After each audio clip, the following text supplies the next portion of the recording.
नमस्कार। मैं ट्रेनर के Suryakant great training and services की ओर से आज के इस ग्रेट रैपिड इम्प्रूवमेंट प्रोग्राम में आप सभी का तहे दिल से स्वागत करता हूँ। 14 सिस्टम इम्प्लीमेंटेशन में से आज का हमारा टॉपिक नंबर 11 कानबान सिस्टम आज आप सीखने वाले हैं। कानबान का पार्ट 1 आज आप सीखने वाले हैं, क्योंकि ये कानबान सीरीज जो है मैं आपको 3 पार्ट में सिखाऊंगा। तो पहला पार्ट जो है बेसिक है, आज आप सीखेंगे।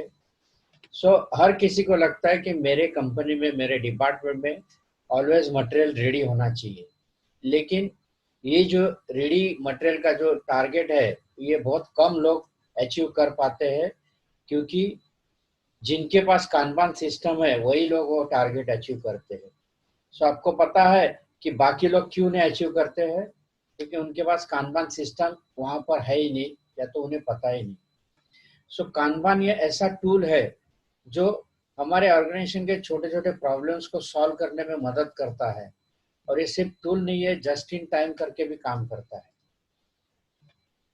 तो दोस्तों, कानबान ये बहुत ही सस्ता इम्प्लीमेंटेशन मेथड है, जिसकी प्रोसेस जो है card Kanban, visual management Kanban system और ई कानबान सिस्टम, इन 3 सिस्टम के जरिए हम अपने ऑर्गेनाइजेशन में ये कानबान सिस्टम इम्प्लीमेंट कर सकते हैं।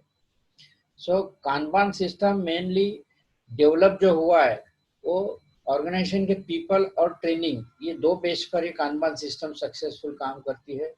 जैसे कि आपने अगर कानबान सिस्टम इम्प्लीमेंटेशन करना तय किया, उसमें जितने भी लोग इन्वॉल्व है अपने ऑर्गेनाइजेशन के प्रोसेस में, इन सारे लोगों को उस कानबान के बारे में ट्रेनिंग देना जरूरी है। अगर आपने कुछ लोगों को इस सिस्टम में इन्वॉल्व किया और ट्रेन किया और बाकी लोगों को नहीं किया, तो फिर ये कानबान सिस्टम आपके ऑर्गेनाइजेशन में फेल हो सकती है, सक्सेस नहीं हो सकती। जितना चाहिए उतना आपको रिजल्ट नहीं मिलेगा। इसलिए टॉप टू बॉटम सभी लोगों की इन्वॉल्वमेंट इस कानबान सिस्टम में होनी आवश्यक है। अब समझ लेते कानबान क्या है। कानबान ये 2 शब्द मिलके एक शब्द बना है, कान और बान। यानी कि कान का मतलब होता है कार्ड और बान का मतलब होता है साइन।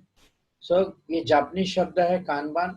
इसका अंग्रेजी मीनिंग होता है बिल बोर्ड या साइन बोर्ड। जैसे कि हम देखते हैं यहाँ पर स्लाइड में मैं आपको दिखाया दोनों के इमेजेस, कि बिल बोर्ड जो होता है एक्सप्रेस हाईवे पे उसे लगाया जाता है कि कंपनी के जो मैसेजेस है उसमें वो बिल बोर्ड के जरिए प्ले होते हैं।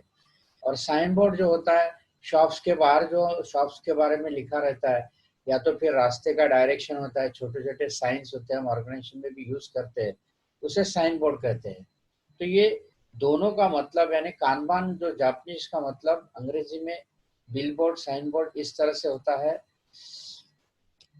और थोड़ा विस्तार में आपको मैं बता दूं कि जैसे कि हम मेट्रोपॉलिटन सिटी में देखते हैं, जहाँ पर सर्कल होता है, 4 से अधिक रास्ते होते हैं, तो वहाँ पर सिग्नल्स भी काफी होते हैं। सिग्नल्स जो होते हैं 3 कलर में होते हैं, रेड, येलो और ग्रीन। रेड का मतलब होता है स्टॉप, येलो यानी अलर्ट सिग्नल होता है, और ग्रीन यानी गो।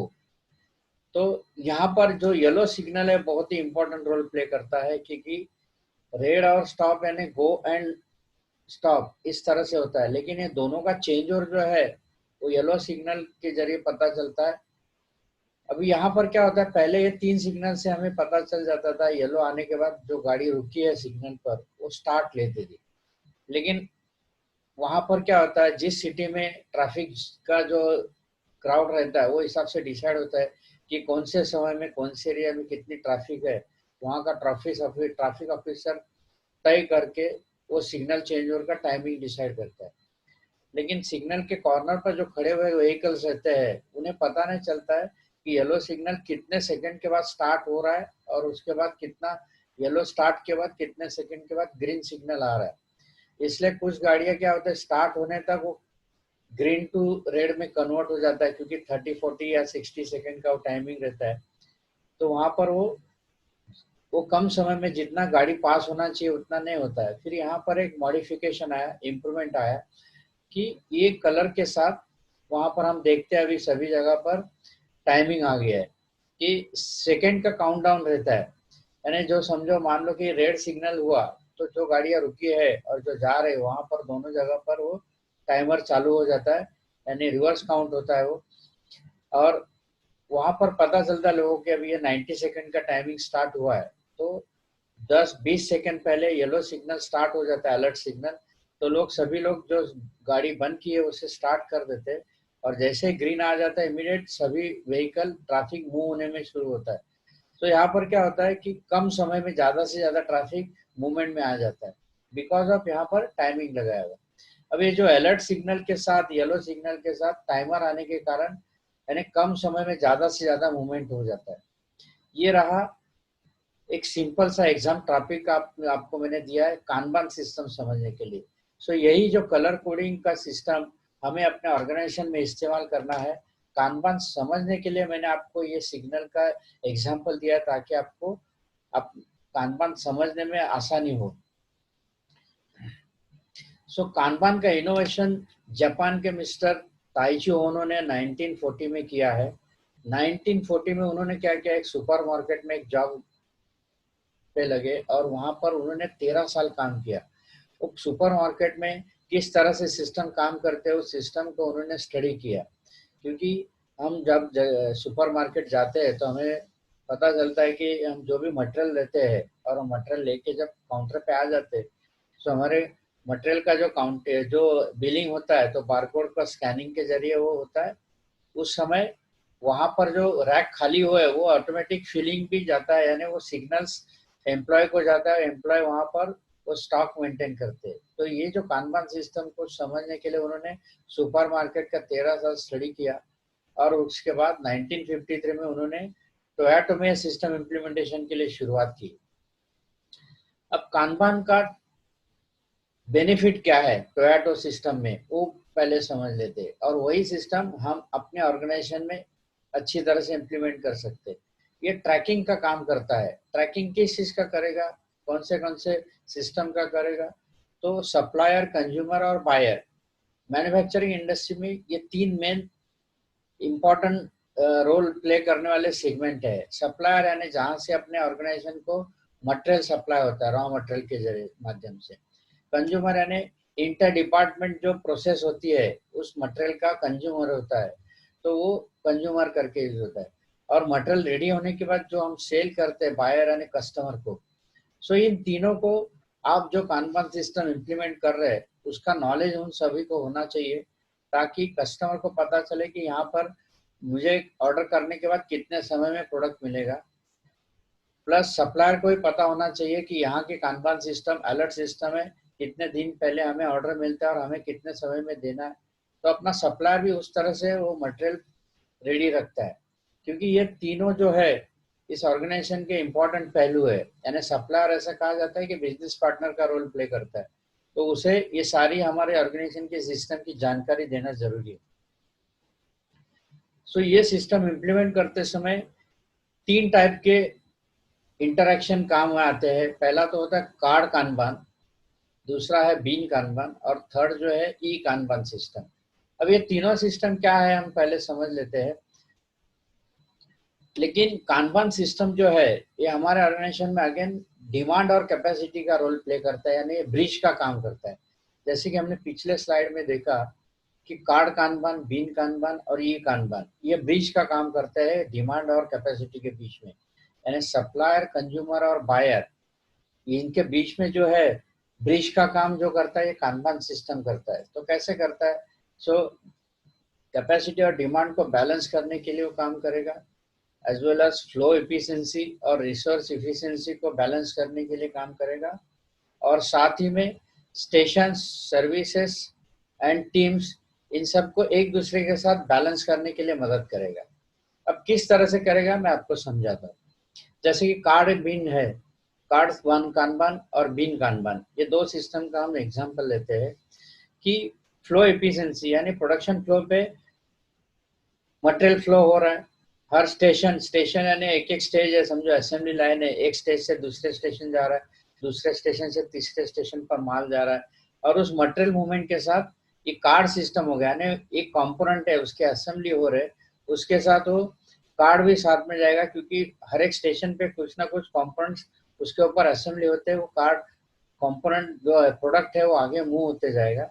तो उसके साथ वो कार्ड को भी साथ में जाएगा। उस कार्ड पे आइडेंटिफिकेशन रहता है, जो प्रोडक्ट का नाम रहेगा, कौन से स्टेज पे काम किया, वो हर एक स्टेज के सामने उसका टिक किया जाएगा, एंड वो स्टेज से वो फंक्शन होकर आगे जा रहा है, और फाइनल स्टेज पे जाने के बाद उस कार्ड का किसी पैकिंग के बाद उस ऑर्गेनाइजेशन में जमा हो जाएगा। सो इस तरह से वो ब्रिज का काम करता है, ताकि हर स्टेशन एक दूसरे के साथ कनेक्टेड होती है। इसका वहाँ पर बहुत बड़ा यूज हो जाता है सिस्टम का।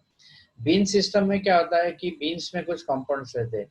एक कंपाउंड समझो 20-25 कंपाउंड है, तो उस स्टेशन पे वो बीन्स रखा गया है। तो जब जितने 25 का प्रोडक्शन लिया है, तो 25 से रिलेटेड वो कंपाउंड उसमें यूज होते हैं। तो बीन सिस्टम भी होती है कि इतना मटेरियल इश्यू हुआ है, और उसके साथ वो कार्ड भी रहता है। टीम यानी ये सारे सिस्टम में इन्वॉल्व जो है पीपल, इन सब का इंटरैक्शन कार्ड के जरिए होता है, क्योंकि कार्ड से पता चलता है सभी को कि ये कंपाउंड कौन से स्टेज में, ये प्रोडक्शन किस कंडीशन में है, और यहाँ सेमी असेंबली में, सब असेंबली है, फाइनल असेंबली में, या क्वालिटी स्टेज में, या पैकिंग स्टेज में, वो कार्ड देख के पता चल जाता है। सो फाइनल कार्ड जब होता है तो उसके ऊपर से इंडिकेशन से पता चल जाता है कि ये अभी वेयर हाउस में जाके यहाँ से कस्टमर को डिस्पैच होगा। तो ये ब्रिज का काम इस तरह से करता है। सो सुपर मार्केट का एक एग्जांपल फिर से देख लेते हैं। हम सभी लोग सुपर मार्केट जाते ही है। हम जब जाते हैं तो नॉर्मली यहाँ पर डिपार्टमेंटल स्टोर होते हैं। तो हर एक डिपार्टमेंटल स्टोर में वो रैक्स रहते हैं। रैक में से हम जो वस्तु चाहिए हम लेके ट्रॉली में रख के आगे मूव होते हैं, और काउंटर पे आके तो बिलिंग बनता है। बिलिंग के समय उस प्रोडक्ट के ऊपर जो बारकोड लगाया हुआ है, यहाँ पर ये ई कानबान सिस्टम इम्प्लीमेंट होती है। तो बारकोड को स्कैनिंग करके फिर वो ऑटोमेटिक डाटा एंट्री हो जाती है, और उसी समय वो डाटा जो है 3 जगह पर जाता है। यानी एक तो स्टोर में जाता है, परचेस डिपार्टमेंट को जाता है, क्योंकि स्टोर के जरिए वो इंडिकेशन मिल जाता है कि एक्चुअली जो आउटलेट स्टोर है वहाँ पर स्टॉक लेवल क्या हो रहा है, कितना कम हो रहा है। तो वहाँ हिसाब से उनके टीम को, अगेन जहाँ पर बताया ना कि पीपल और ट्रेनिंग यहाँ पर वो इम्पोर्टेंट रोल प्ले करता है। तो वहाँ पर लोगों को बताया जाता है कि इस एरिया में ये rack number so and so में ये प्रोडक्ट लेवल डाउन हुआ है, यहाँ पर जाके मटेरियल फिल करो। सो यहाँ इस तरह से डिपार्टमेंटल स्टोर में ऑटोमेटिक सिस्टम काम करती है। मटेरियल फिलिंग भी होता है, मटेरियल कंज्यूम भी होता है। हमें कभी पता चलता है कि वह कभी भी वहाँ पर मटेरियल का शॉर्टेज हमें दिखाई नहीं देता है। उसका रीजन है कि ई कानबान सिस्टम वहाँ पर बहुत पावरफुली इम्प्लीमेंट होता है। सो दोस्तों, आज हम कानबान पार्ट 1 में इतना ही हम समझेंगे कि कानबान क्या है और किस तरह से काम करता है। कानबान जो है एक सिग्नल, यानी कार्ड और साइन दोनों का मतलब होता है। कानबान एक सिग्नल का काम करता है। हमारे ऑर्गेनाइजेशन में एज ए ब्रिज करके वो काम करेगा। और कार्ड कानबान, बीन कानबान और ई कानबान, ये 3 इंपॉर्टेंट रोल यहाँ पर प्ले करते हैं। पार्ट 2 में हम देखेंगे कि ये हमारे डिपार्टमेंट में किस तरह से वो डिटेल में काम करता है, उसको हम डिटेल में समझेंगे। So thank you very much. आज हम कानबान पार्ट 1 यहाँ पर ही समाप्त करते हैं।